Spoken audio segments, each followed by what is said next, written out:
all our guests from Kolkata and from different cities of India, also different countries and continents. Like Fakhry is in London and Professor Small is from Israel. The topic today is about us, the group in general, and also the group of us psychoanalysts as society or as in an institute. We all know that we are part of many different groups and we are aware of many different kind of dynamics in our daily life. But today, Professor Shmuel Erlich will take us through the depths of this social aspect of groups, especially of our institutes. Now, our president, Dr. Mishra, would welcome you all, and then we will move forward. Pushpati. On behalf of Indian Psychoanalytical Society, I wish good evening and appropriate greetings to all our guests who are from different countries. And today, as Bharti has already said, this is the last seminar of the year, and I think last but 1 or 2 seminars of our centenary celebration, not seminar, but webinar of our centenary celebration. Today we have 2 very eminent persons with us, eminent guests. Shmuel Erlich, who is an Israeli psychoanalyst. We know him more as IPA's observer for Indian Psychoanalytical Society, so we are closer than others to him. He held the chair, the Sigmund Freud Chair of Hebrew University for a long time. He is now emeritus professor, and he has specialized in organizational aspect of organizational aspect from the psychoanalytical point of view. We have till now studying different aspects of psychoanalytic theory and therapy, but with reference to individual patients. And this Dr. Erlich would speak today about organizational aspect, which is related to group dynamics, etc. So this will be a kind of new thing for us also. And we have an equally eminent chairperson, Fakhry Davids. He reminded me that I must not say Dr. Fakhry Davids. He has done seminal work on differences and racism, and he belongs to British Psychoanalytical Society. Our secretary will give detailed introduction of these 2 eminent speakers when they start speaking. So over to Bharti again. Well, thank you, Pushpati.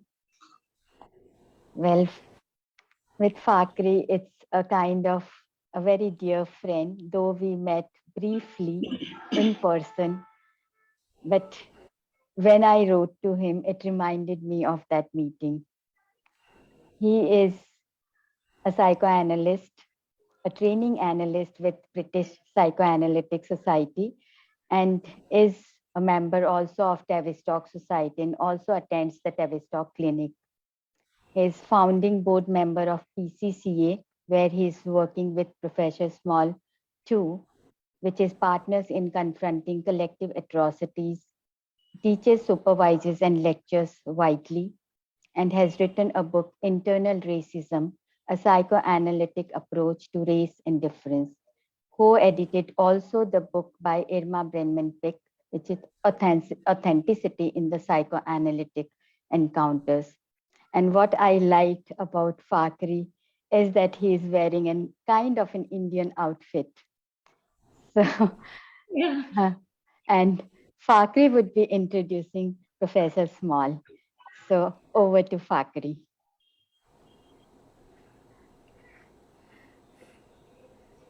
You are muted, Fakhry.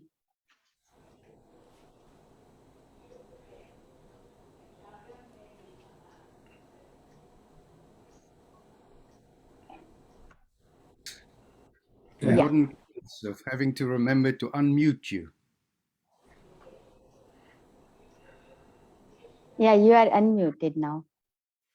Yes, just give me a second. Get myself organized. Bharti, thank you very much, firstly, for inviting me to be part of this event today and for reminding me of our meeting. I am, of course, as you know, as you've said, a member of the British Society, but I come originally from South Africa, where I grew up, which accounts for, as you can see, that I am of a minority community here in the Society of ours. Now, it is a very, very great honor and pleasure to introduce to you today Professor Shmuel Erlich. He's a training and supervising analyst and former president of the Israel Psychoanalytic Society. As you've heard already, he was Sigmund Freud Professor of Psychoanalysis and director of the Sigmund Freud Center at the Hebrew University of Jerusalem. As chair of the IPA Education Committee, he introduced the three training models that were formally approved by the IPA. He served 4 terms as European representative on the IPA board and currently is chair of the IPA Institutional Issues Committee. He is the recipient of the prestigious Sigoni Award for outstanding contributions to psychoanalysis. He is a founding member of OFEC, the Israel Association for the Study of Group and Organizational Processes, and of PCCA, Partners in Confronting Collective Atrocities.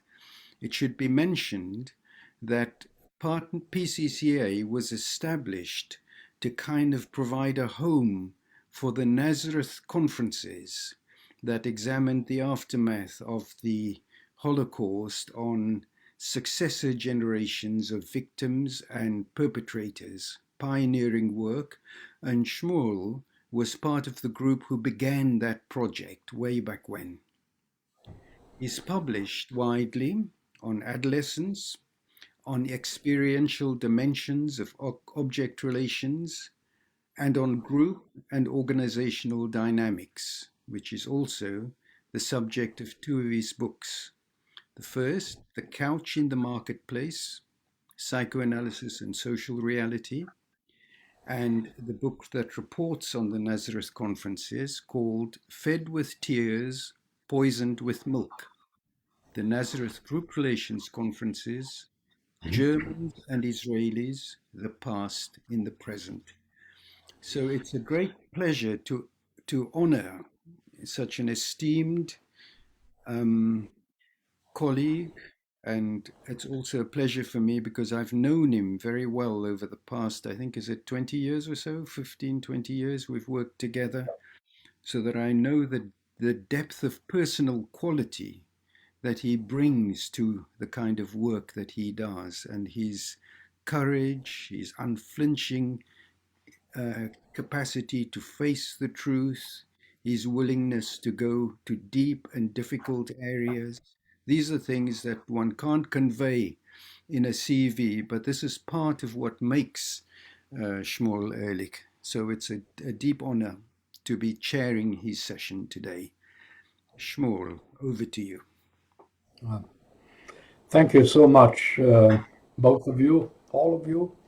Uh, this begins to feel like a homecoming almost, you know, with relationships that we have had for so many years.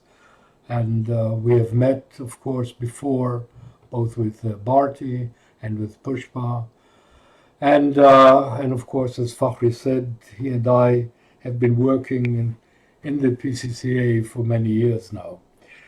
And it is really a great pleasure and honor to be asked to give you this or to present at this webinar today, which I think marks almost the end of the centennial year of the Indian Society, which is one of the oldest societies in the IPA.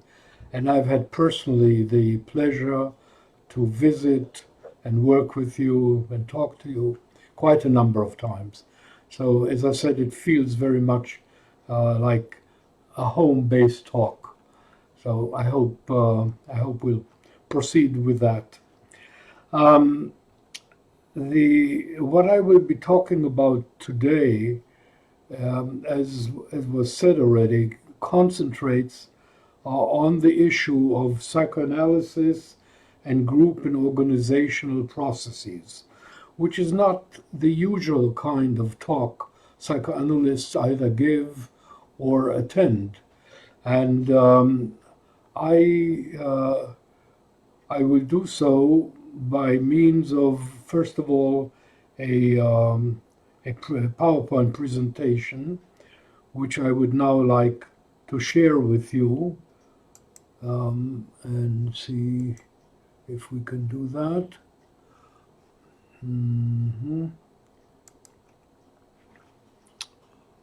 Okay. So, can you see that? Yes, we can. Good, good. So let me see if I can do a slideshow here. Okay, so anyway, this is the invitation that was sent, and the topic of my talk today is addressing social dynamics, group and organizational dynamics through the psychoanalytic lens. And I will do so by concentrating on three topics. So I hope you will keep that in mind. First, I will say a few things about the Institutional Issues Committee that has been mentioned. And I will then speak about psychoanalytic societies on the couch. And finally, I'll say something about paranoia, corruption, and group and organizational regression. So there are three different topics that I will briefly attend to each of one of them. But before I do this, I would like to quote something from Sigmund Freud, which is not usually quoted. It's an interesting sentence, a small passage in the beginning of his work on group psychology and the analysis of the ego, where Freud says that only rarely and under certain exceptional conditions is individual psychology in a position to disregard the relations of this individual to others. In the individual mental life, someone else is invariably involved as a model, as an object, as a helper, as an opponent. And so from the very first, individual psychology is at the same time social psychology as well. So I think I am relying on Freud here to tie up these different strands of individual psychology and social group and organizational psychology. So in the first part of my talk, I want to say something about the IPA and this committee that I have the honor of chairing. It's called the Institutional Issues Committee. Now, the interesting thing about this is that only in 2014 or 2015, a task force was established on this aspect of group and organizational dynamics. And if you look at the mandate of the Institutional Issues Committee that was approved by the board, it starts with the words, the IPA recognizes that organizational dynamics have an influence on the functioning of training institutes and societies, as well as on the IPA board and its committees. Now this I I stress this because it was really the first time that the IPA formally said that group and organizational dynamics exist and that they affect our institutes and societies, which is something everyone always knew and lived with, but it was never really organizationally or institutionally acknowledged by the IPA. And so I think it really represents a very important step that was taken under the then President Bolognini to put this as part of what the IPA does and is concerned with. And so the Institutional Issues Committee was created. As I said, first it was a task force from 2015 to 2016 or so, 6 members, and it was then changed into a standing committee of 1 chair and 5 members, and it was changed again or restructured under the present administration, again recognizing the importance of this as a committee that consists of a chair, of 3 regional co-chairs of the 3 regions of the IPA, Europe, North America, and Latin America, and 2 additional members from each of these 3 regions. So we have a total of 10 members of this committee, plus 1 who is ex officio, the general manager of the IPA. And I should say that practically all people, all the members of this committee are people who have experience, not only interest in, but actual experience in group relations work and in group dynamics. So it's a very, very good group that attends to these issues that the IPA put together. Just to mention a few of the actions that we have taken on. One of the first things we did actually was to send a questionnaire to all IPA members. And interestingly, there was a huge response. Almost 1,500 people responded, which is quite striking. It's a small percentage still, but for the IPA, that is quite a striking response. All of them actually said in all languages that there was need for such a committee and such work. And they also wrote some sentences about what they considered to be some of the major issues that they face in their institutes and societies. The next thing we did is we compiled a list of publications on group and organizational dynamics to serve as a resource. And again, interestingly, there are, I think, if not thousands, there are certainly hundreds, and perhaps even more than hundreds, items in this list. It's a very, very rich list, many authors, and it's really striking to see how many psychoanalysts have actually written on this topic of group and organizational dynamics. And you can find this list exists on the IPA website. It's a little bit difficult to find, but if you persist, you will find it. So that's one thing we did. We also had some actual interventions. We sent some working notes to the president and the board. You saw in the mandate that this committee is also charged with this task. We held a webinar at the beginning, or rather more or less the beginning of the pandemic, about trauma, fear, and panic in times of COVID-19, with about 1,000 people attending. And we have also been consulting to some IPA societies that needed these consultations. I won't go into this because, of course, that is subject to confidentiality.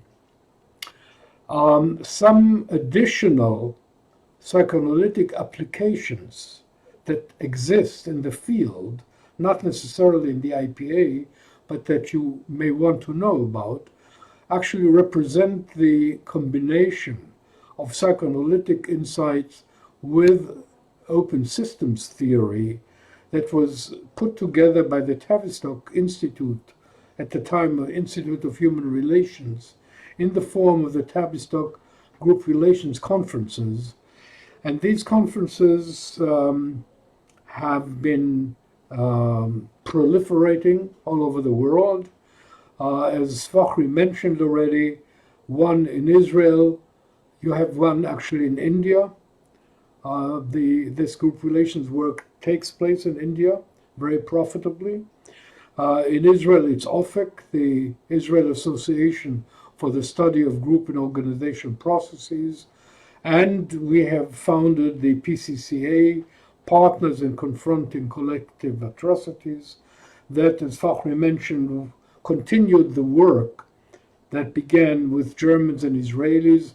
So all of these organizations actually represent the combined outlook and methodology of combining psychoanalytic with systemic theory and applying it to various social and organizational issues. So that is what I wanted to acquaint you with in terms of the work that has been done. And now I will say something about psychoanalytic societies on the couch, which is also the title of this chapter in my book, The Couch in the Marketplace, that Fakhry has mentioned. So the question is, are psychoanalytic organizations, institutes, societies, and so on, in need of consultation? Obviously, the answer is that psychoanalytic institutes and societies are themselves not only psychoanalytic, but they are social organizations. So they're both social and they have organizational aspects. And as such, as any group or organization does, they may require intervention and consultation. But it has been a rather difficult issue with psychoanalytic societies because of a great deal of resistance to admitting consultation into psychoanalytic societies. And I will say something about some of the sources of this resistance. The first and the most obvious one, and most conspicuous one, is also that psychoanalysts feel that, after all, we are the experts. You know, we are the experts on human relations and the unconscious and so on. And so we don't need any external intrusion or support to tell us about that. So we can actually work on it ourselves. Another source of the resistance has to do with a very special characteristic of these societies, which, as you well know, is that everyone undergoes a personal analysis with a member of the society. And these personal analyses create transference residues that then deeply affect and influence the transgenerational conflicts, idealizations, identifications, and loyalties within the societies. In other words, the very fact that this personal analysis is done by the society, by a member of the society, by a training analyst, for someone who then becomes a member of the society, brings in this personal analysis and its residues into the structure of the society. There is the issue of the privacy of this personal analysis, which in some way enhances incestuous secrecy and a tendency to cover up, which is often associated with feelings of shame and guilt. And this also has to do with the presumption of a person who went through this analysis having been really well analyzed and is now a well analyzed person, so to speak. And we know that that is in many ways a myth. But as a well analyzed person, he is now free of these complexes that, and being free of them leads to denial of issues like envy, competitiveness, and aggression. So as a result of all this, then through projective identification, these issues are projected into the psychoanalytic organization. And they are then experienced as belonging to and stemming from the society and or the institute. And in that way, the organization, the society or the institute, they become the bad object and the source of all the problems and difficulties. And I think anyone who has held office in a psychoanalytic society can, I believe, testify to the fact that once you're in that, you become the target of such projections as representing the society.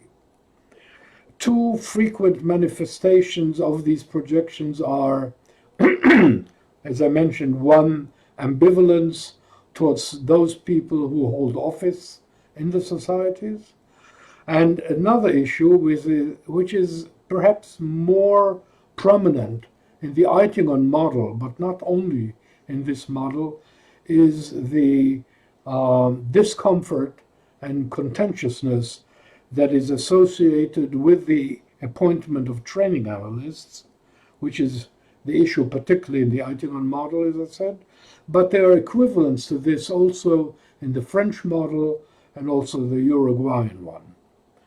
And these transgenerational conflicts arouse feelings of oppression, exclusion, and persecution.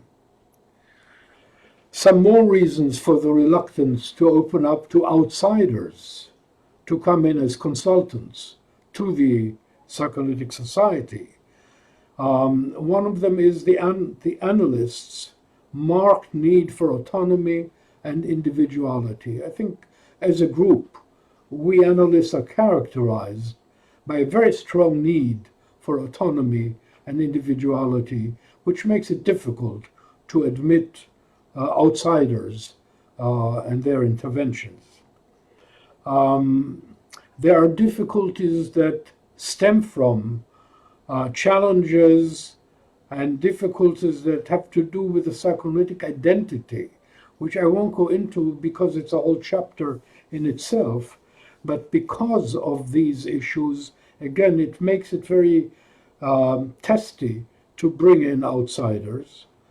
And finally, there is, of course, a very deep-seated commitment to the individual intrapsychic dimension, which works to exclude other considerations. There are systemic notions that are brought with such a look at the organization, which psychoanalysts tend to have difficulty with.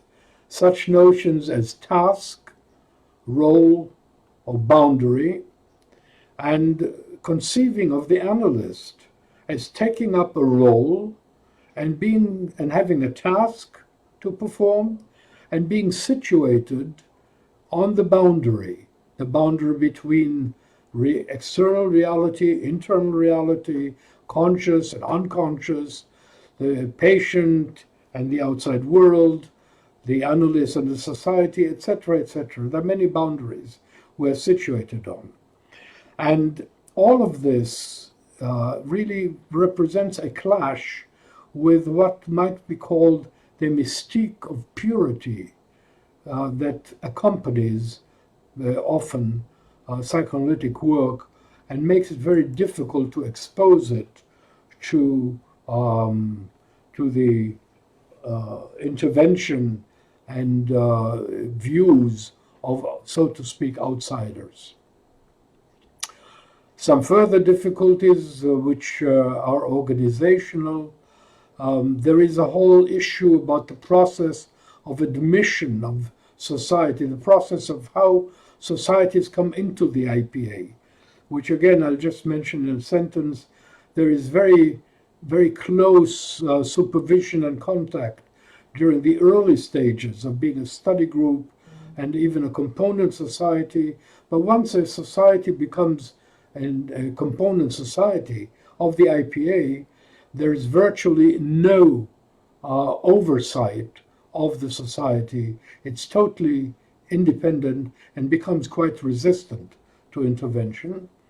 And I think also there tends to be disparagement of the organizational consultation, as if that, compared to psychoanalysis, lacks in depth. I am happy to say that recently there has been a change in this attitude and all the difficulties I mentioned, and there is increasing readiness to seek and to receive consultation, and quite a number of prominent psychoanalytic societies, again I won't mention names, have actually sought and contracted consultation. That raises a new set of issues. Who should consult to a psychoanalytic society? Should it be an organizational consultant? Should it be a psychoanalyst? And that tended to be in the past quite the norm, that a prominent psychoanalyst, who is a prominent psychoanalyst clinically or theoretically, was called upon to consult. But often these people lacked organization and group dynamic skills. Or should it be a psychoanalyst who is also an organizational consultant, of which there are, incidentally, more and more. So these are some of the issues that have to do with psychoanalytic societies seeking consultation and putting themselves on the couch, so to speak. And as I said, I think this has been going on more and more and has been quite, in many ways, productive. So now I come to my third and last part of this presentation. And what I will try to do with this is to give an example, in a way, of how group dynamic organizational thinking combined with psychoanalytic thinking can help us perhaps identify and better understand certain issues and symptoms and entities, both clinical and social. And what I've picked out for this is something which I call has the connection between paranoia, corruption, and group and organizational regression. So, we're all familiar with paranoia and its dynamics. So I won't go very much into this, just to remind you of the classical one, the most classical one, Freud's analysis of the self-description of Justice Schreber, and Freud there traced Schreber's delusional system and paranoia to intrapsychic dynamics, such as the repressed homosexuality, the reversal of love to hate. The hate is then projected, and finally hate is reversed and is now directed towards the subject. This kind of intrapsychic dynamic was the classical explanation of paranoia. More in psychoanalytic intrapsychic dynamic formulations have followed, having to do with narcissism, with masochism, subjection, aggression, devaluation. and in general the ego being overwhelmed by drives, so both sexual and aggression, and by affect. So there's quite literature on this, and my aim here is not, of course, to analyze paranoia, but just to say that we have understood this phenomenon, which is so ubiquitous and is even known by people outside the clinical field, usually through these kind of individual intrapsychic dimensions. But I want to focus here, still with paranoia, on some of the functional dynamics. In other words, not only the drive issues and so on, but what actually happens functionally. And functionally, there is a breakdown in reality perception and reality testing, which leads to a failure of judgment. And this breakdown actually exists of the disruption of the links between perception of cues, social and otherwise, and the interpretation of these cues by the individual so involved. Okay? So that is what actually produces then the difficulties in judgment of these social cues and the delusional and other symptomatic elaboration of what then happens. So how does this actually happen? And what I'm suggesting is that, of course, there are the individual intrapsychic dynamics that contribute to this, but there are also social factors that are involved. And these include group, and in group I also include the family, group and organizational dynamics, as well as social and cultural dynamics. And let me give you an example of that. Again, to use Schreber. And this example is taken, maybe some of you know this. This is Schreber's father. Schreber had a father who was a well-known physician and also educator. He contributed a lot in Germany to the education of children, prescribing these kind of modes of how children should be actually trained, for instance, to sit straight at the table and to hold their posture straight by means of all sorts of contraptions, such as these, or this, for example. Okay? And this was actually taken up and used in Germany at the time. This is the middle to late 19th century. It's not hundreds of years ago. So what do we see here? We see that such sadistic, and I call them sadistic, educational methods must also be supported by the sociocultural atmosphere at the time. It cannot really take hold without this.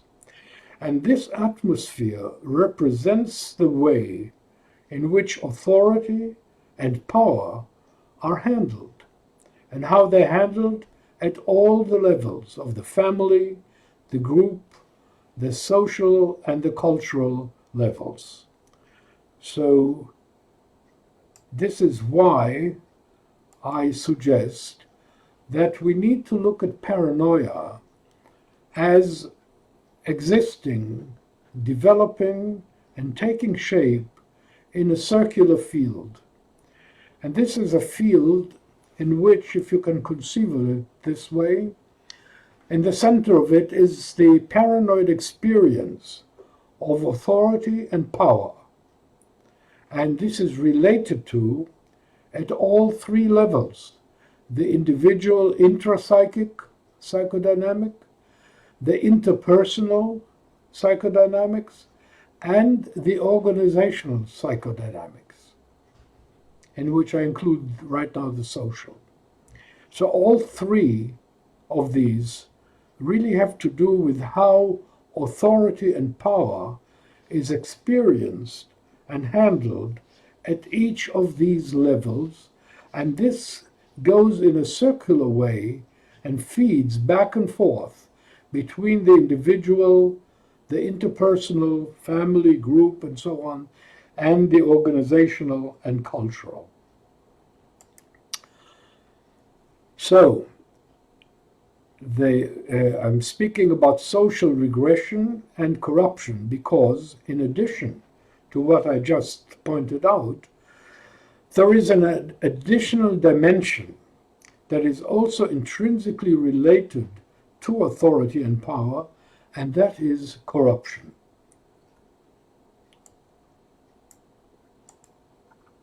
Now, corruption represents the breakdown of the connections, of the links between social norms and the values on which these norms are founded.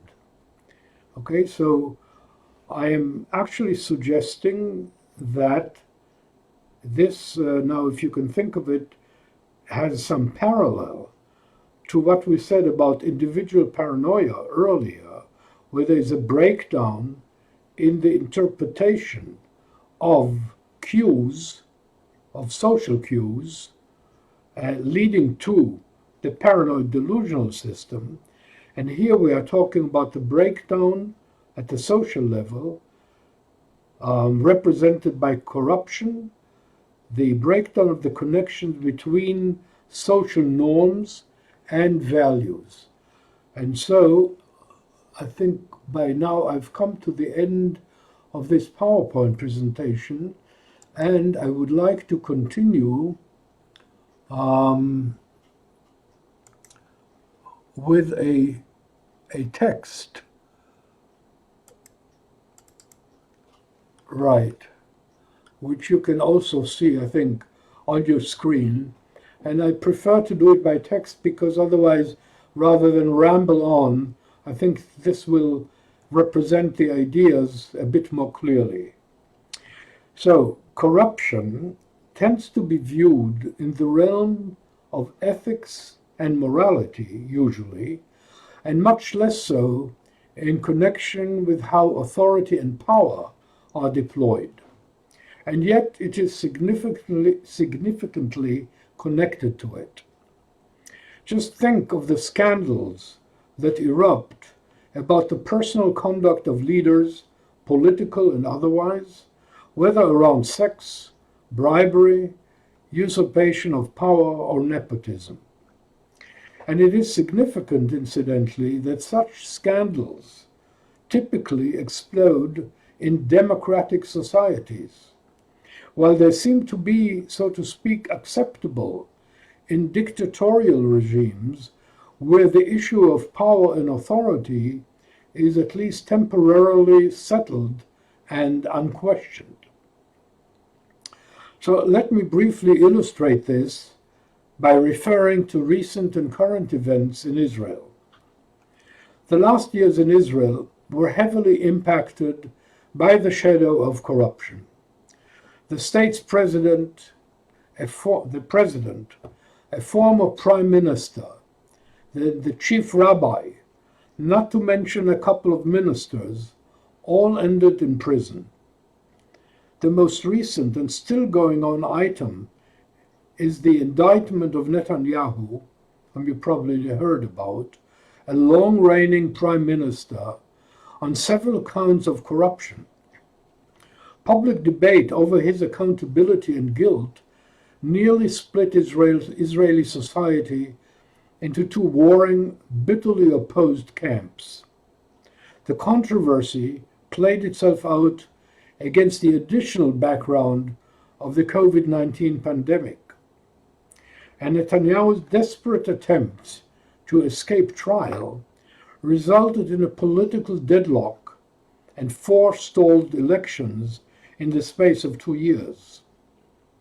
It is interesting that a sizable portion of Israeli society condones his acceptance and solicitation of gifts and political favors, claiming that he is entitled and deserves it.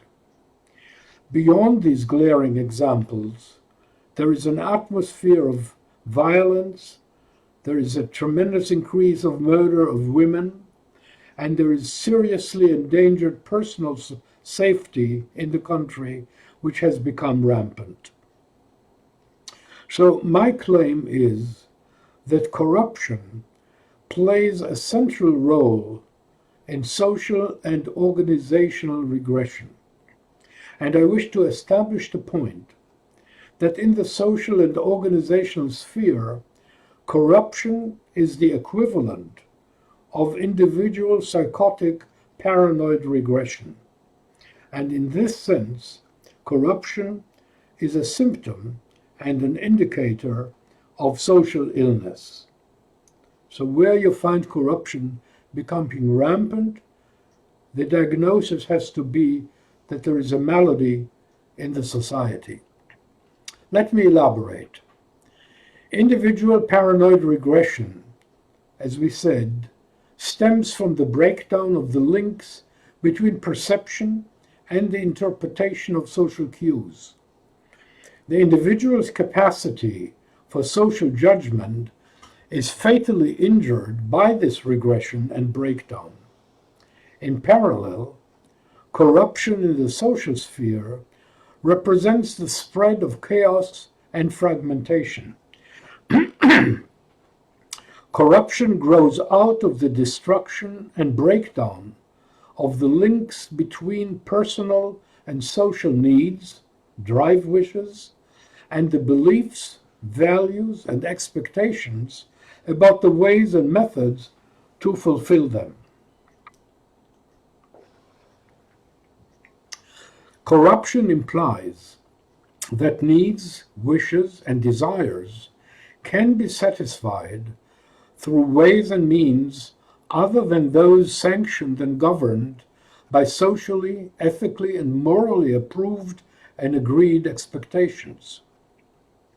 The result is that social norms, such as the ban on stealing, on murder, or on incest, lose their substantial connectedness with the group values. And when social norms become disconnected from the value system on which they are based, norms become an empty shell. Under such conditions, sticking to the norms, obeying the norms, grows out of the fear of power and authority, not out of identification.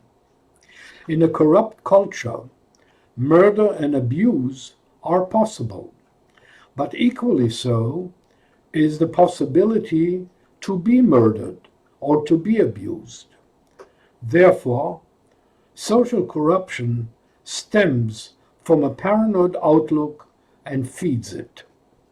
Where anything goes, everything is potentially frightening and hated. What are the implications of all this to paranoid regression in groups and organizations? First, the way issues of power and authority are handled is probably the most relevant factor concerning possible paranoid regression. As I said, at all three levels, individual, group, and organization. The leader's personality and the extent to which he or she are paranoid may contribute to this, but are of secondary importance. The leader's personality matches the way in which power and authority is handled. This has to do with Bion's concept of valency. Putting a paranoid leader at the top may express the unconscious or semi-conscious sense of the group or the organization that it is facing a corrupt breakdown, and it needs a leader who will clearly differentiate between good and evil and define the enemies that must be destroyed. Corruption thus marks the growing gap or the lurking abyss between dominant values and the group's norms of behavior. As this gap widens, authority is undermined and violence predominates. The ground is removed from under normative judgment of events and social cues and is skewed towards enmity and destructiveness, as aggression is projected and directed away from the group.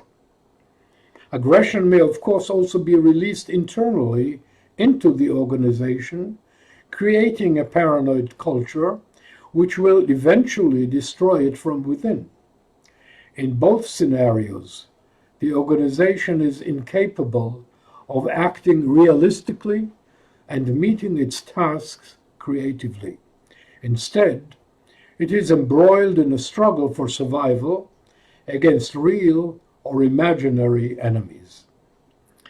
As a last word about this gloomy situation, let me emphasize once more the importance of well-defined and internalized values for the survival of all three partners: the individual, the group, including the family, and the organization and society. Psychoanalytic theory assigns reality testing to the ego as its central role and function. But the ego interprets social reality according to the cues and reminders from its ego ideal, superego, such as, that is, from its internalized values. Therefore, adequate social judgment cannot be exercised in a moral vacuum. To summarize, so even from a psychoanalytic perspective, the individual does not exist in a vacuum, but in a familial group, organizational, social, and cultural context. Paranoia represents the broken down links between reality testing and the social cues that are founded upon values and norms and endow facts with meaning. It is the breakdown of these linkages that promotes paranoia in individuals who are prone to it. In parallel, the loss of the connections between values and norms at the social and organizational level creates paranoid regression in the group, the organization, and the society that are signified more than all else by corruption. And where we find corruption, we need to look for paranoid breakdown and the state of social values and of norms. Thank you very much. This brings me to the end of this presentation and to sharing the screen. Okay, so here we are. Well, thank you very much, Shmuel, for that extraordinary presentation. Broad-ranging and stimulating. Given us an overview of the important work that you've been a pioneer in, really, within the IPA, persuading our international organization to move beyond the confines of its focus on the individual and on the individual mind. And one can imagine, when you say that we realize you've been involved with the IPA over many years, one can imagine the kind of work that has had to go into making that case that we are not just a collection of very gifted individuals, but we're also an organization, and we have sub-organized component societies and so on. And, what an achievement, I think, to get the IPA as an organization to recognize that reality. That becoming an organization is becoming a different kind of animal, as it were. I mean, Beyond sometimes writes about the group mind, it sort of captures that they're individual minds, that come together, and then they create a group mind, and it's a kind of thing in its own right that needs to be studied with the same kind of seriousness that we study the individual mind in our consulting rooms. So it's been really interesting, I think, to hear the outcome of that work, and one can see the quality of hard work, intellectual clarity, emotional literacy, and so on, that you bring to that. So that's a major, major achievement that you've shared with us and gives us some insight into where we are today as psychoanalytic organizations. So thank you very much for that. That's one important set of things that we might want to think about. Then you highlight for us some of the resistances that we as professional psychoanalysts would have within ourselves, resistances to trying to understand and grapple with these social forces that we are also subject to, and that can influence our organizations and our discipline that we value so much, can influence that in a good or a bad way. I mean, I found that very helpful to think that these are institutional resistances that we all, as practicing psychoanalysts, subscribe to, and you put it in a beautifully clear way. Our individual focus, I mean, if you think of how many hours we spend behind a couch with one other person, studying one other mind, and looking at the interchange between this one and that one, in that very precise way, how much our identity is tied up with that. One can sort of understand that when we get together in an organization, of course we'd value that way of thinking. And of course we'd be a bit hostile to people who come with an external world perspective and want us to take that seriously.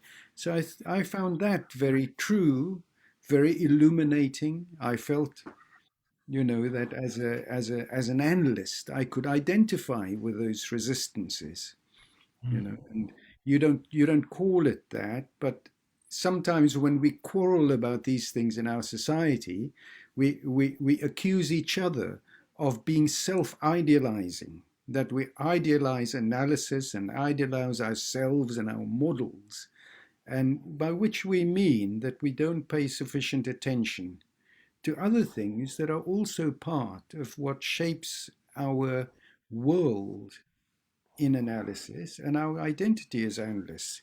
So I found that second bit of what you described very, very true and compelling, really sobering, to sort of have you hold a mirror to us. And then your theory as to how you put your finger on, you use paranoia, which is a brilliant way of entering into it.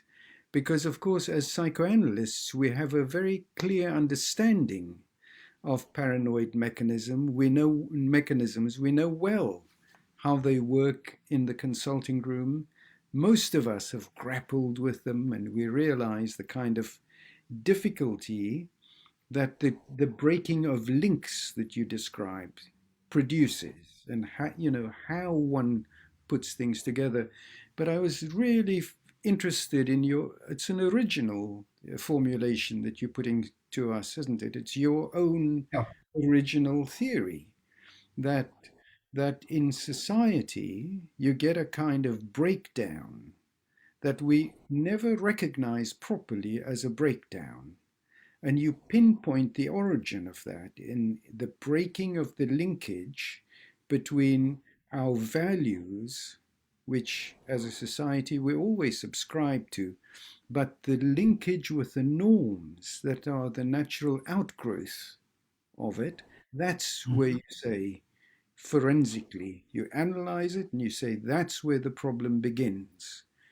And that leads to a situation of corruption, And what I find so interesting in your way of formulating it is, of course, all of us as citizens, when we have a leader who's corrupt, we feel a sense of moral outrage. We have in other words, we have a superego response to it. You know, I certainly feel that very strongly.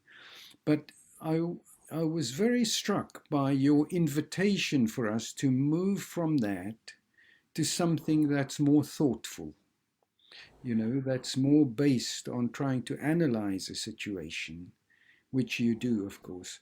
And you say that this first symptom of this thing, you show us the source of it, which is the breakdown between values and the norms.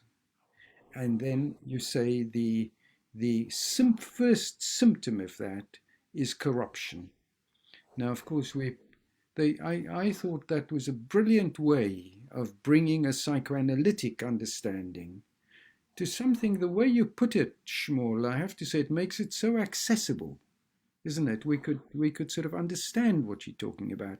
I think of my own country, South Africa, and the 10 years under the Zuma regime that most of people will have remembered. The way the poison of corruption set in. Now we have such most right-thinking people, are outraged at that. But I wonder if one used your model, you see, what kind of additional insights one might gain into the process. Because that's what I so admired in the way you work, because one can see that you think that if one understands the nature of the breakdown, presumably as in an analysis, one might think, could one intervene in a more focused way? So those were my responses to your, I thought, really brilliant presentation today, and such a fitting one to mark the end of a year of the centenary celebrations of the Indian Society. But with those few thoughts, maybe what we do, shall we open it up, Shmuel, or is there anything you want to take up in what I've said? First of all, I just want to thank you, Fakhry, because you really did a beautiful job of getting the gist out of what I was talking about, and I'm grateful to you for that.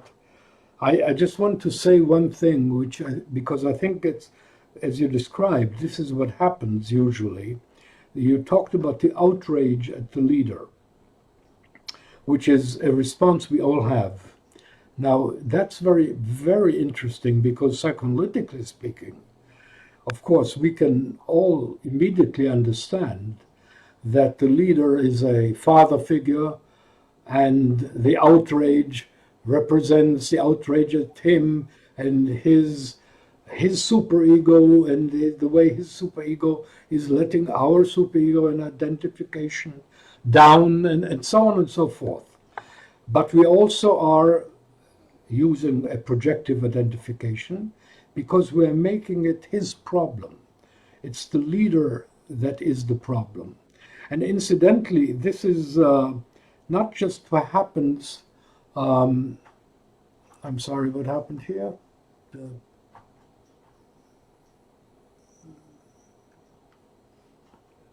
Okay, you can hear me, right? Something happened with the screen in my thing. I don't know why, but anyway, I will continue.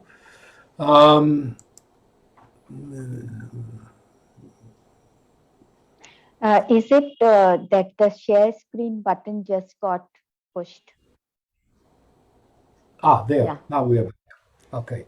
But yes, I was going to say that some of the writing in this area by very prominent people like Kernberg, for instance, about paranoia genesis in groups and organizations did focus on the leader as the problem.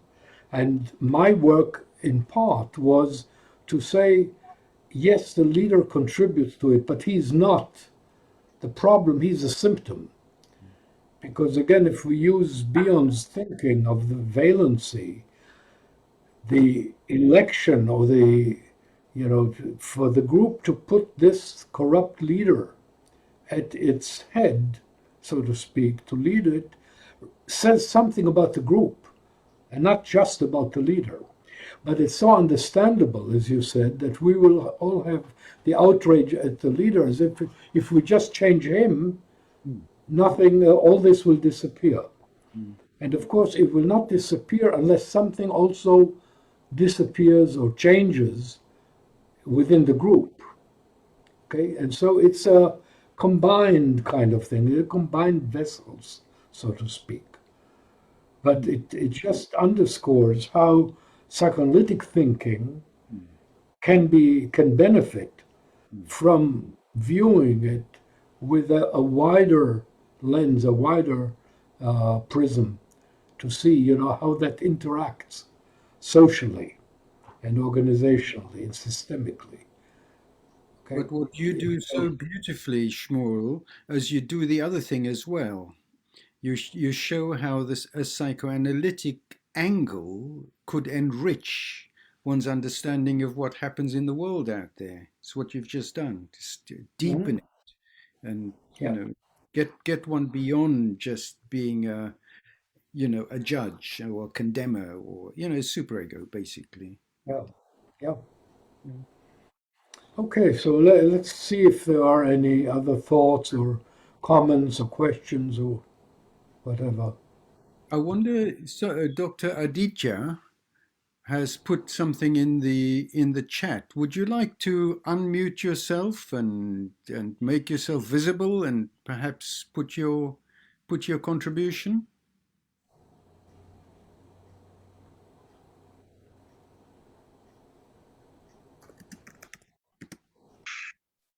Subhrangshu তোমাকে বলছেন। Would you speak up and would you actually put your question? Yes. Yeah. Good evening. Thank you for such a wonderful lecture. I enjoyed the lecture very much, but it evoked a lot of questions in my mind. I'm curious to understand what determines the reaction or response of an individual when he or she or his mind has to engage with a corrupted group norm. Corrupted in the sense that it is disconnected from his or her own individual values. So what determines whether he or she will conform to it or put up some kind of protest or take some initiative to change or some reparative thing to do? And my second question is actually part of the same question. When some individual tries to initiate some reparative process to change the group norm, then what determines the reaction of or the response of the other members?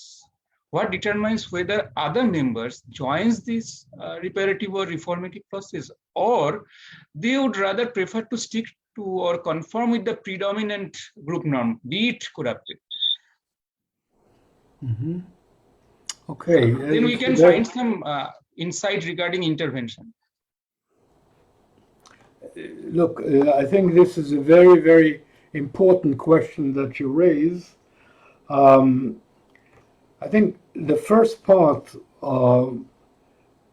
was how an individual, you see, you said there was some discrepancy between the individual and his values and norms and the groups. Okay? Now, the problem with that is that how should I put it? Individual values and norms, if we think of them psychoanalytically as being the representatives, let's say, of one's ego ideal, one's superego. But what I'm saying is that while this is true, and I'm not denying it in any way, it is not only that. there is a very important substratum or basis that Freud pointed to in terms of the early identifications of the individual with, Freud particularly spoke of the father and the father's superego and so on. But you see, there are links there because the father, just like the person we are talking about, doesn't exist in a vacuum. So his values, on the one hand, are what he identified with from his father, right? But also his father was not in a vacuum. So it depends on which aspect you would like to concentrate on. Because each one in this generational chain was both an individual and a member of a group and a culture. So whatever his individual values are, also represent something about the group and culture that he's part of, that his ancestors were part of, and so on and so forth. So that's one bit. Okay? In other words, the individual, when you juxtapose individual to group values, you have to think also about the link between them. Now, if we take the second aspect, let us say the individual's personal values are such that they really are at odds and contradictory to the milieu in which he lives. What happens then? Okay, and then you create a whole new dynamic that again is both individual and social at the same time, because the individual may just, let's say, resign. He may feel he is so at odds with his group and society that he will simply seclude himself and have nothing to do with the group or society, as a way of censuring them. Okay? Okay, but that is not only an individual reaction, because the individual is also a member of the group, and if he recluses himself from the group, that is also a group phenomenon. And presumably, it's not only one individual, there may be others. So the question becomes, how does the group deal with the fact that 1 or 2 or 10 or 100 or 1,000 or 1,000,000 individuals recluded themselves from the overall group? So it has the social dimension again built into it. It is not merely individual. So in other words, and that is basically my thesis as Fakhry analyzed it, that these are always linked. They don't happen in a vacuum. And that it's true that as psychoanalysts, we focus on the individual psyche, and we look at that as if that exists in a way, like a diamond. It's this diamond, and we look at different facets of it, and we can admire it or understand it, etc. But this diamond is part of a whole event that happened and that formed diamonds in a whole, a layer of earth, or, so it's not just an individual diamond. The metaphor of the diamond here doesn't hold very well. You would need something else, perhaps something liquid. You can take a drop and see in it the whole pond, as somebody said. But you also have the drop as part of the pond. So these things constantly interact. And that's why I said that paranoia, if you think of it that way, there is a circular field that feeds. Everything feeds every one thing feeds the other two.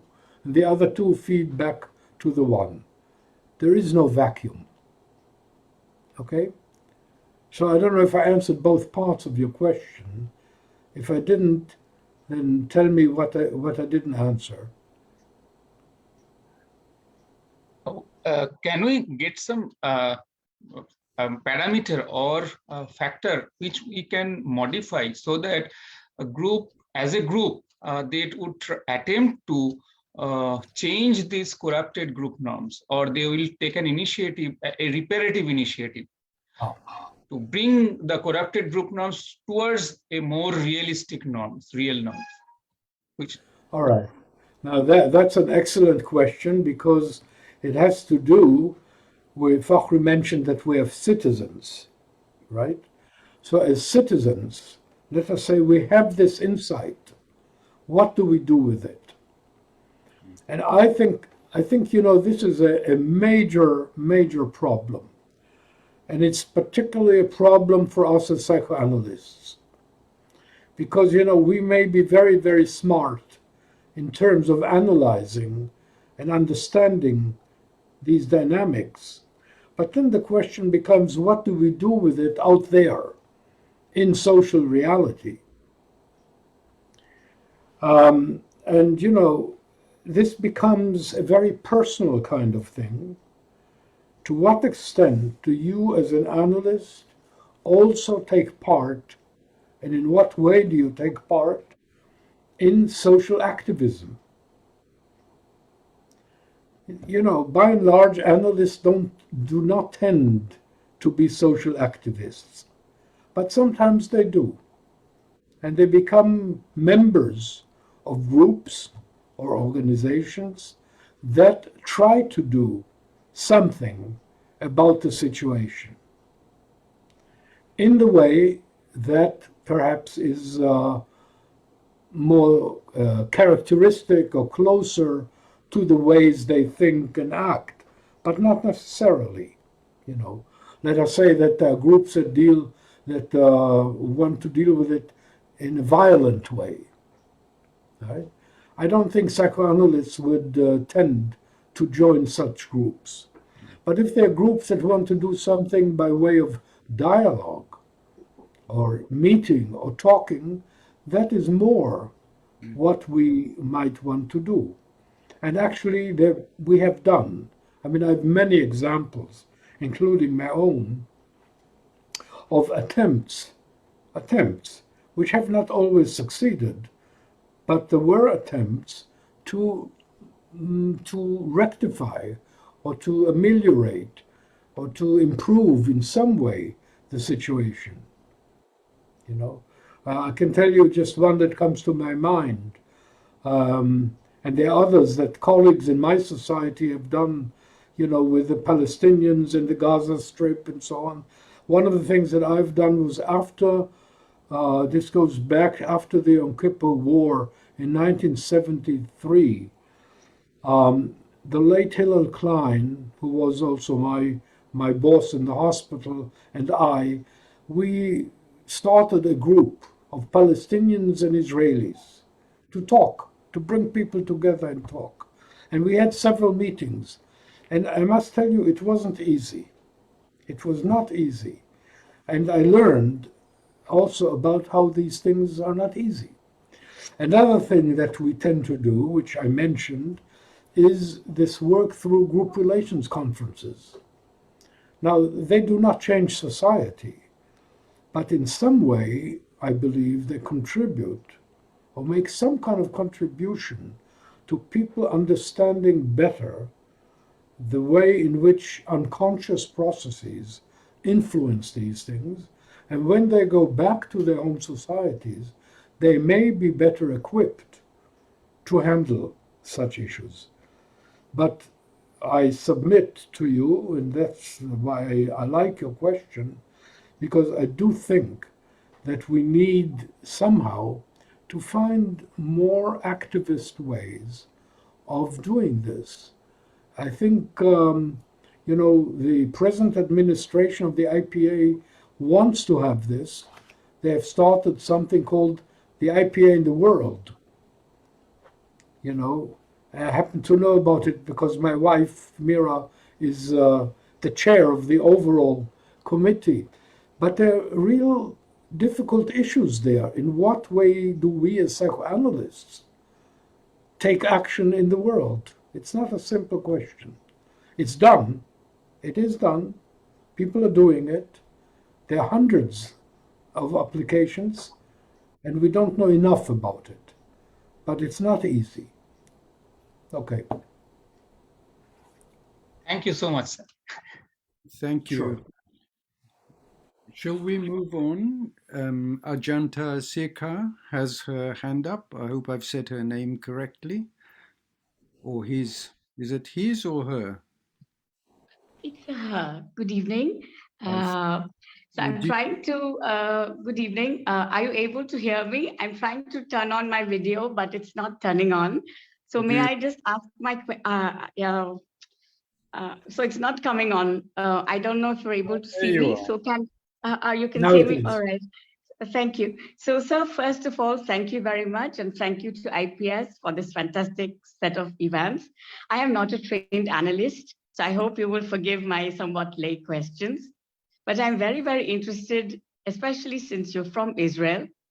And my great sort of, icon guru for many years now has been Jacqueline Rose. And I was, of course, immediately struck by this fantastic book that she wrote, which is called The Question of Zion. And she talks about a specific way in which the nation state, and specifically Israel, is, of course, a nation of fantasy, and how the collective will is forged in a particular way.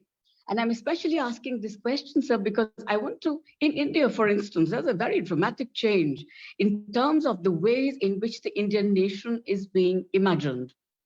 So groups also change their modes of identification.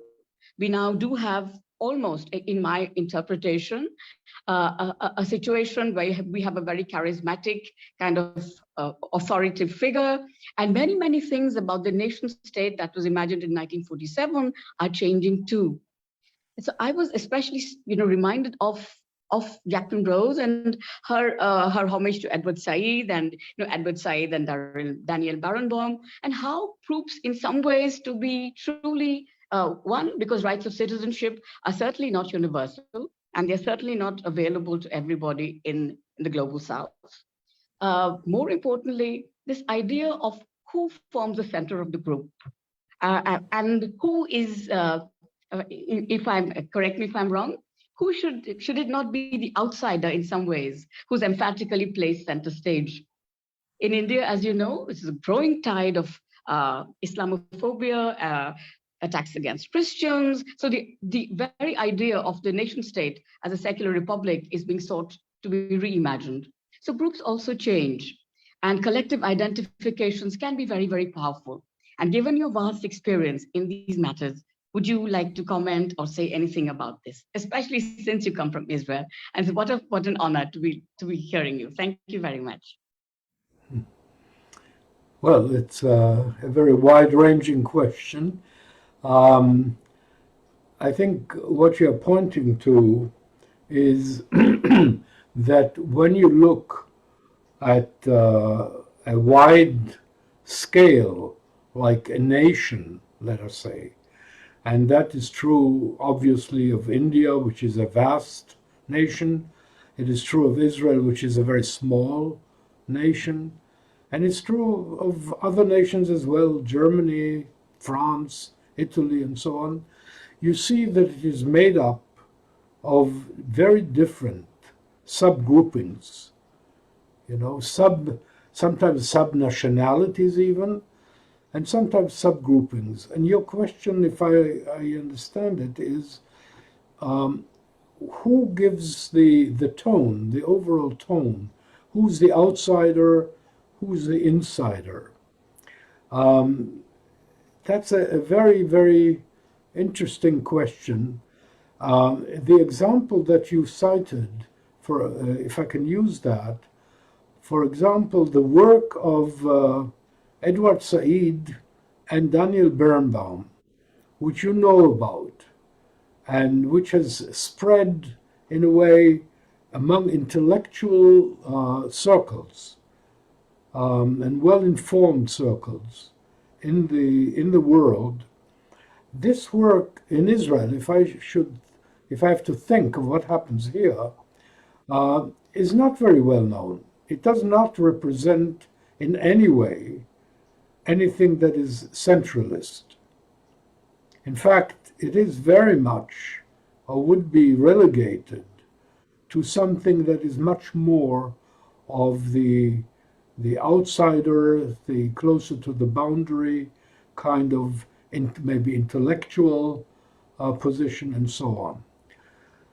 So I think it also has to do with, when you look at these social groupings and you try to give a thematic importance, or to sort of identify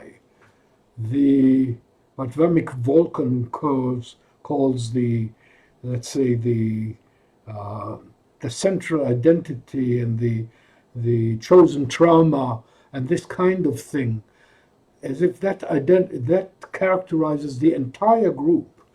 It's very difficult to do that, to my mind, because the group then really breaks down into many splinters and shades of a rainbow, and then you wonder, what is it that actually holds it together?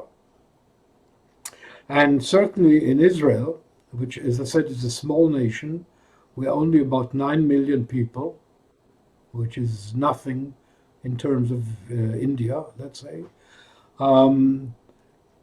It's a very, very diverse society, not only because there are Palestinians and Druze and Cherkessian and Muslims and Christians and so on, but even among the Jews, the Jewish society is extremely diverse.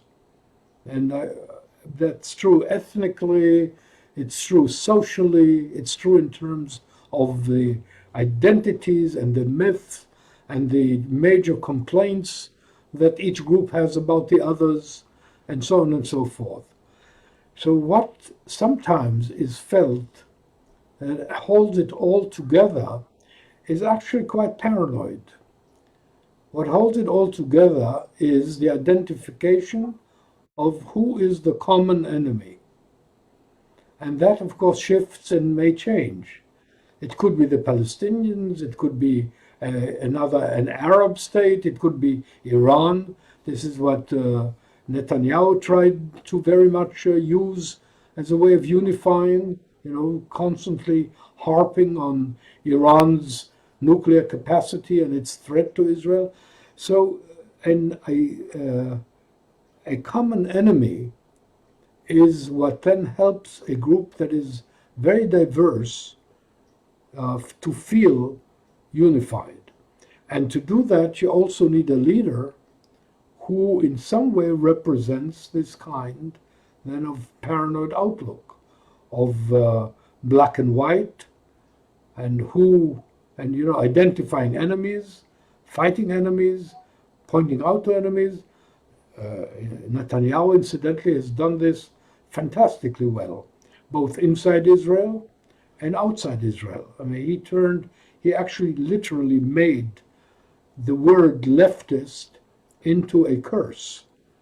It's a curse that is uttered, pronounced in a particular way, and is synonymous with traitor. And he has succeeded in doing that, and people are using it that way. So to identify a common enemy is one way of achieving the kind of unity, makeshift unity, I should say, in the face of diversity.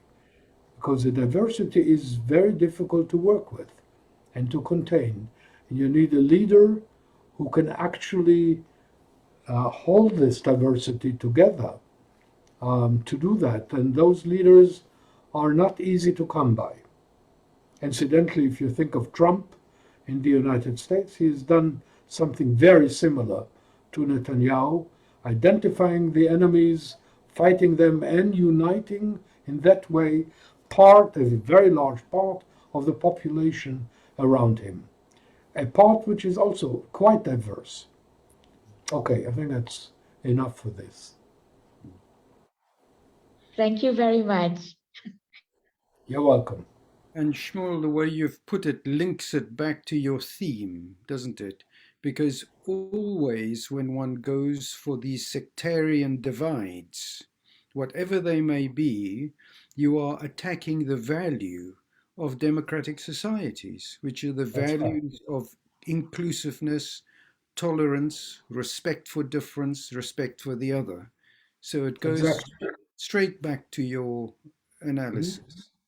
Exactly. Thank you. Right. So the leader, in a way, has to stand for some values. Incidentally, I don't know if this is true or not, but it comes to my mind, that part of the great success of Angela Merkel in Germany maybe was around this, because she, in a way, understood how to represent certain values and be committed to them in a non-paranoid way. Yeah. And I think even when people disagreed with her and thought it was controversial, but there was a lot of respect for that, and it did hold the society together. So I think that may be an example of a leader who, in a way, succeeded in doing that. And maybe there are others in your different countries that, in a way, represent that. Shall we bring Tim in? Oh, thank you. I realize it's probably getting late and we're running short on time, but so I'll be brief. Can I just take the opportunity, first of all, on behalf of the Australian Society, to congratulate Indian Society on a wonderful centenary celebrations. It's been so rich and so wonderful. Really enjoyed it, and particularly tonight, to thank you, Professor Erlich, for a wonderfully stimulating and insightful presentation, which has such a contemporary resonance, as you've just been pointing to.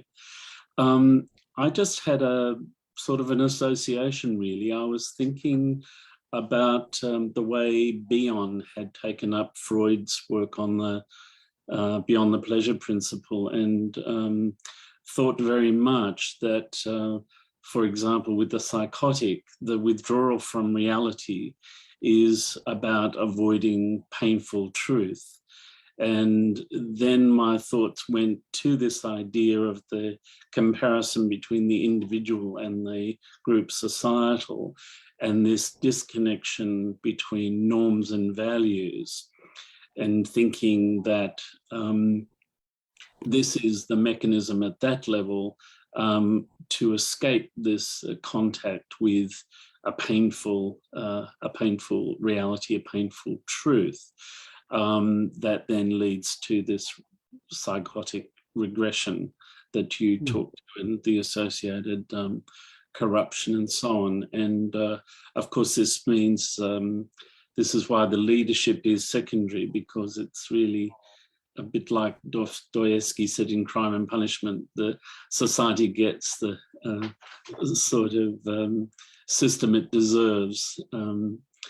So I was also thinking, with all this in mind, that perhaps it is something like Angela Merkel, who is able to titrate the amount of bearable truth.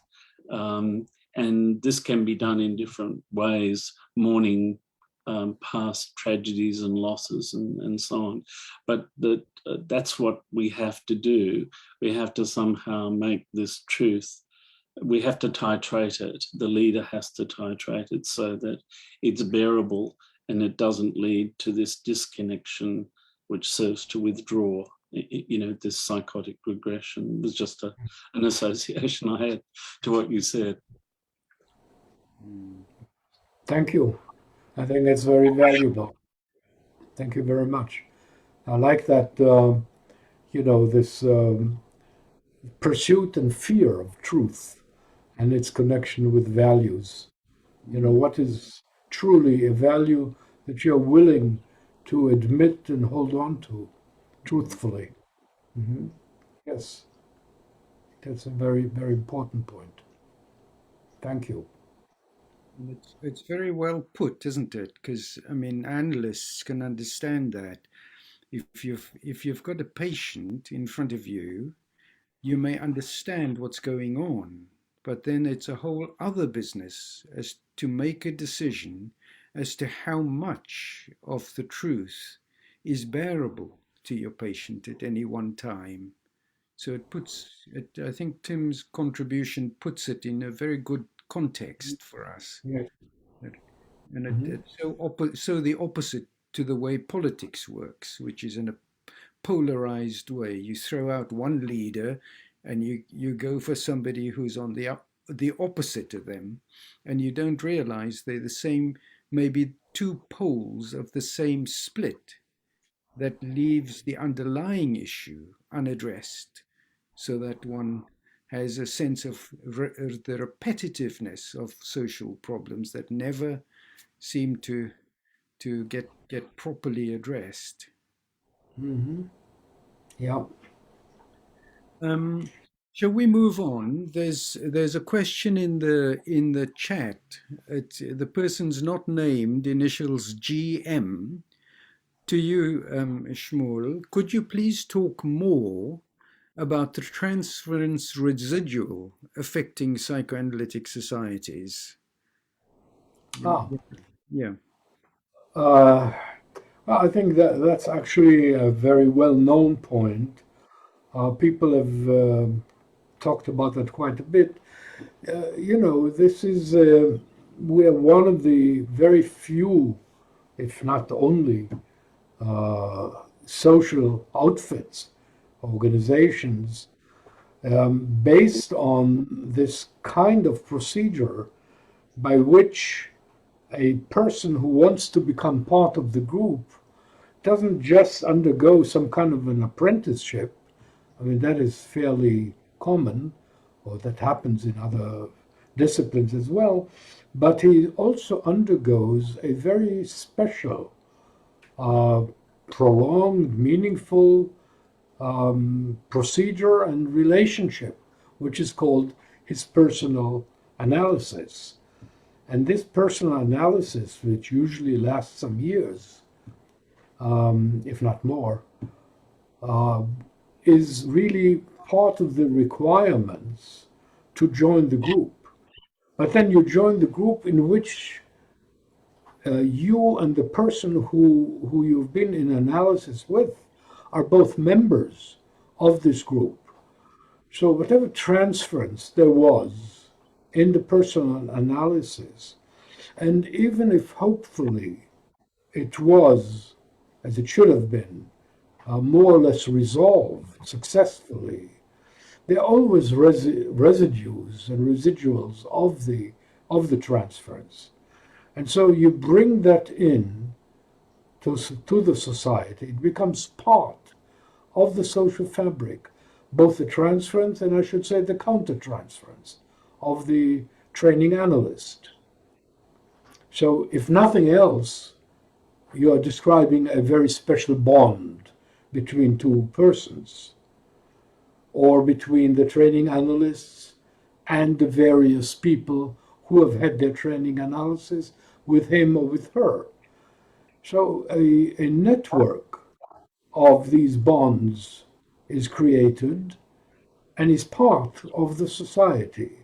And that network is suffused with the various transferences and countertransferences that the personal analysis produced and brought home. So that becomes, in a way, part of the psychoanalytic milieu of the society, as a group, as an organization, as a system. It has that in it. At the same time, these residues really cannot be acknowledged. They cannot be taken up, openly discussed. They're secretive. They work in the dark, so to speak. And as Freud said, once it works in the dark, it can only proliferate. So that is the way in which these residues become a sort of an unspoken substratum of the social group that is a psychoanalytic society. And it cannot really be acknowledged. People talk about it behind other people's back, so it's not as if it's not known. They say, well, so-and-so, he was in analysis with so-and-so, so obviously, etc., whatever. So it's part of the dynamics of the society. And at the same time, it's impossible to address it, and it colors and shapes what happens. Now, there are degrees to which this will be an interference. I would say that probably in most cases, it exists, but it is not necessarily deleterious. It's not necessarily harmful. But there are cases and actual events in societies, psychoanalytic societies, where that has brought to very serious disruptions and eventually to a splitting of the societies. It has to do with disappointments, has to do with the boundary transgressions, all sorts of issues that then are not just the issues, but they also rest upon and partake of the transference residues. So it's impossible, so to speak, to deal with these issues as if that substratum does not exist. And at the same time, as I said, it's very, very difficult to fully acknowledge it. So that's a problem from a group dynamics point of view. When you have that in any organization, just to give an example, suppose you have a business which is a family business, and there is a generational issue there. There is a father and mother, and there are sons and daughters, and they all interact in the family business. So obviously, what shaped the personal connections and relationships between them would be something that would also color the business transactions and decisions to be made. So that's a very similar kind of thing. But in the Psychoanalytic Society, it exists as a prerequisite, and at the same time, a prerequisite that is very difficult to acknowledge and to work with. So I hope that clarifies what I said about that. Yes, thank you. Thank you, sir. Okay. Pushpa, unmute You yourself. want to say something, Pushpadi? Yeah. Yes. From the first part of Dr. Samuel's lecture, I have this question. It was coming to my mind when he said that our infantile emotions are often displaced onto the organization. I was thinking whether it is possible that certain power plays in the organization are a replay of the old Oedipus complex or the Oedipus rivalry, like the organization, the old power authority, and the new authority. So it creates a kind of triangle. And is it possible that it is just a replay of the infantile Oedipal rivalry or Oedipal drama? Okay, I think you just gave us a psychoanalytic interpretation of a group organizational process, which of course is valid psychoanalytically. But you can think of the same issue, not so much in terms of the Oedipal issues, because that relocates it back in the individuals in a way, because the organization cannot have an Oedipal problem. But individuals in the organization can have Oedipal problems, which then indicate, as people are fond to say, an incomplete analysis. In other words, the supposition is that if the analysis was full and successful and so on, there should not be these Oedipal problems, right? And yet they exist. So one thing is, of course, first of all, people can have Oedipal problems. And in terms of these Oedipal problems, they will have a particular kind of relationships, relatedness, and projection onto the authority. Yeah. That goes without saying, and as psychoanalysts, we understand that. But that, again, puts it back to the individual. Okay?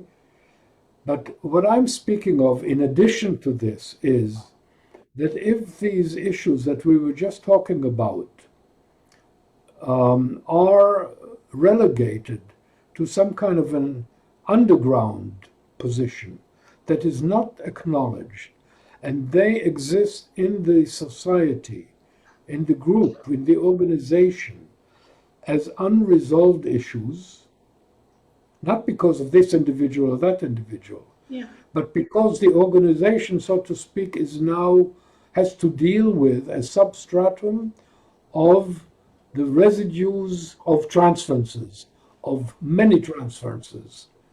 Okay?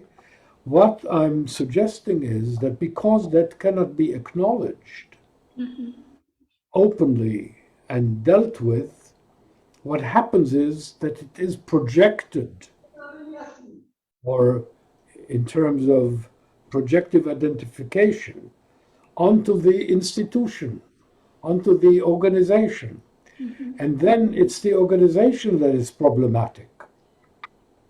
It's not the members, it's not I or you, it's not this individual or that, but it is the organization. And the organization is identified with the person or the persons who have the authority in it. So whoever is at that point, president or secretary or whatever, they will be the objects of this projective identification. And people will have very serious complaints about them, where before they took office, they didn't have these complaints about them. They were fine. But now that they're in office, and again later when they will not be in office, there will be new ones who will suffer the same kind of attack and blame. And what I'm suggesting is it's a projective identification, a displacement, if you will, of these unresolved issues that trouble the society as a group, as the group mind and the group entity must somehow deal with that.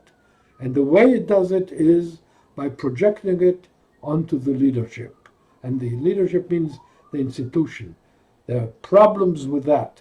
If those were fixed, we would all feel better. Okay, thank you.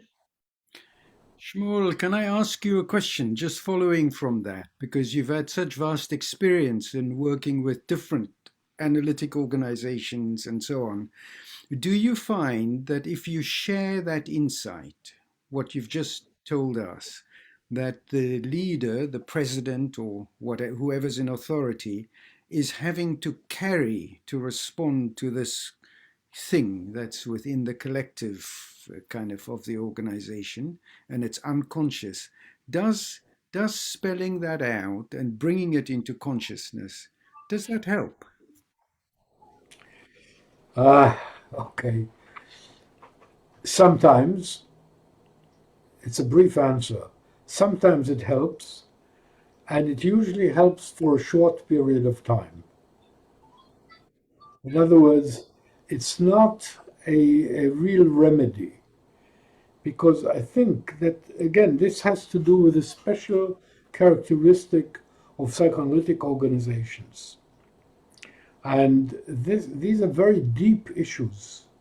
So even when you interpret that First of all, you need the authority to interpret that, which is not simple. If you're a member of the group, okay, like if I said that in my society, I mean, there may be enough respect for me to listen, but will that really have an impact? I doubt it. Because I think, again, all sorts of defenses are then mobilized, and people will say, that's him, he's taking this particular slant on it, and things will continue. So one question is, who interprets, from what position, with what authority? But even if you can have that, I think the problem, to my mind, is so deep-seated, so ingrained, so part of the way these societies come into being, are structured, have or rather transgenerational dynamics, that it is almost impossible, even if you become aware of it, only in very rare occasions will there be a leader, just like we talked about politics, who can in some way put it to the society in such a way that will, in a way, neutralize it. So it's not a very optimistic answer. Okay, I think it's it's very interesting when you look at what's been written about psychoanalytic institutes and societies by people who are more or less outsiders and have written about the history or the politics of these groups. What they focus on is who was analyzed by whom.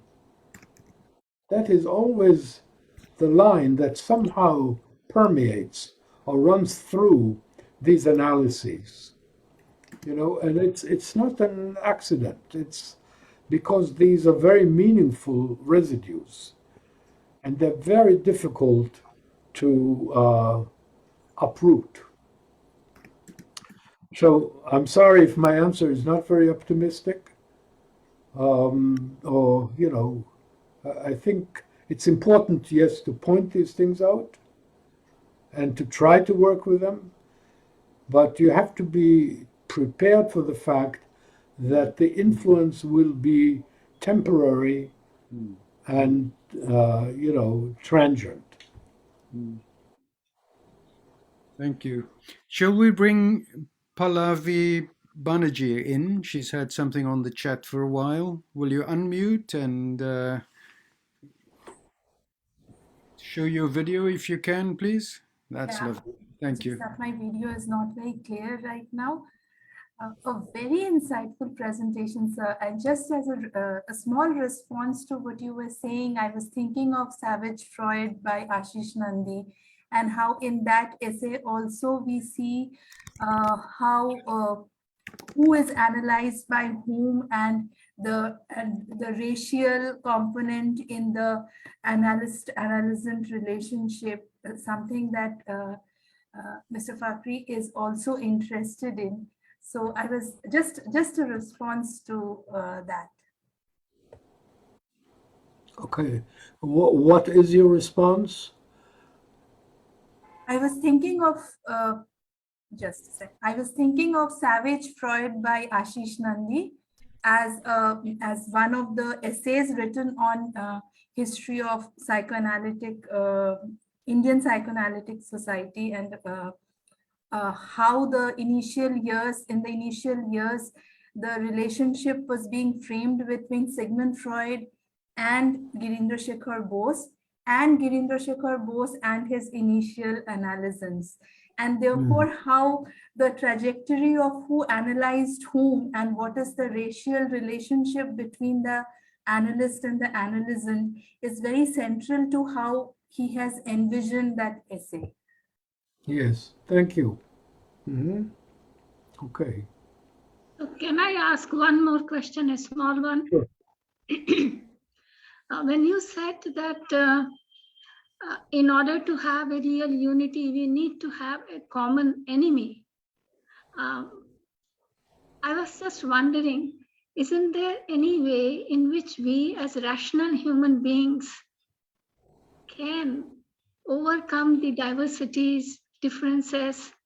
I'm not saying, I'm not talking of utopia. It's not that there won't be any skirmishes, there won't be any fights or any conflicts, but in a reasonable, rational way, can't we accept the differences? Can't we be together without having a common enemy? Is that an essential thing? Because it poses a very, very pessimistic picture of human mind. As a student of philosophy, I would like to believe that we as rational individuals would probably be able to overcome these, not today, but maybe that's a goal that we can achieve hundreds of years after if we strive for it. Well, this is the hope of many, particularly liberal thinking people in the world, that if we can only hold on to our rational sides, we should be able to overcome these terrible difficulties.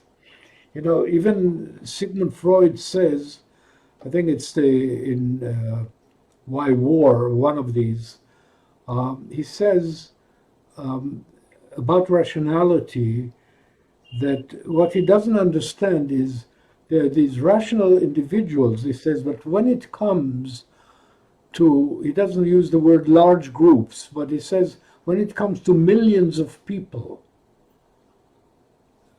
they don't seem to act rationally. Yes. And he has no explanation for that, And I quoted that a number of times because I think Freud really didn't understand, in a way, large group phenomena. He wrote about the large groups, brilliant kind of analysis, and it was groundbreaking, etc. But he didn't really understand why is it that millions of people can act in such irrational ways. And I think I must say that not only is in terms of group dynamics, but even as a psychoanalyst, and I don't think this is pessimistic necessarily, but I am much more respectful of our irrational sides than of our rational sides. I think the rational sides don't need me as a psychoanalyst. They take care of themselves. But the irrational sides, which are so huge in a way, both individually and collectively, I think they need what we were talking about, sane leadership that can hold things together, not in terms of common enemies, etc. And of course, that's not entirely impossible, as we said about Angela Merkel. I think, to my mind at least, somebody like Biden now in the United States, he tries to do that. Will he succeed? Can he try to do it? It's a different question. But there are leaders who try to do that. Not everyone is a paranoid leader. But so it also has to do, to my mind, with the state of the group and the irrationality of the group as a group. To what extent is the group willing to harness and to keep in check its irrationality, not only as rational individuals, but as some kind of a more rational group phenomena, which I think philosophically is very difficult to conceive of.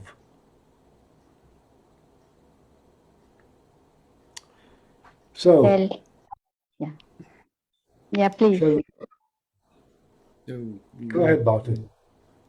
It sounds as if we've come to the end of our time, nearly. So just before we end, I just wanted to say just 2 lines. Is that it was so humbling that at one point this just crumbles all our narcissism of being a psychoanalyst and just brings us back to being human. Thank you so much. You're welcome. Yes, Fakhry, please go on. I think it's a great honor to be human beings, not only psychoanalysts.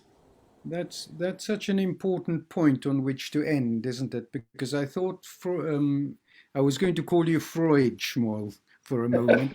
I thought Be Shmuel's careful. emphasis on regression is maybe important, that we realize more and more that both in our individual lives, but perhaps also in our group lives, that the force of regression is very powerful. And for that reason, I mean, if you think of how we think today about an analytic cure, we think of it in a very different way to what it was in the beginning, where we think that powerful forces exist inside of us, in the irrational, in the unconscious, and so on. And from time to time, they will surface. And the issue is not to get rid of that, we can't, but to see whether one can negotiate a shift, a movement. Can we recover from those moments of regression? And maybe that's part of what your model, Shmuel, also talks about in society, that groups regress, and it's very painful for us to see that. I mean, I remember when Mandela came to power, it was so wonderful, you know, one felt that moment when values and the determination to make the laws, the norms consistent with that was in the ascendant. And so sad that there was a regression to something else. And then the challenge now, can one grow from that? And anyway, Shmuel, it remains for me to thank you for a wonderful, wonderful talk, and stimulating, as you can see, and we could go on for a lot longer if we want to wipe ourselves out completely. So thank you so much for today.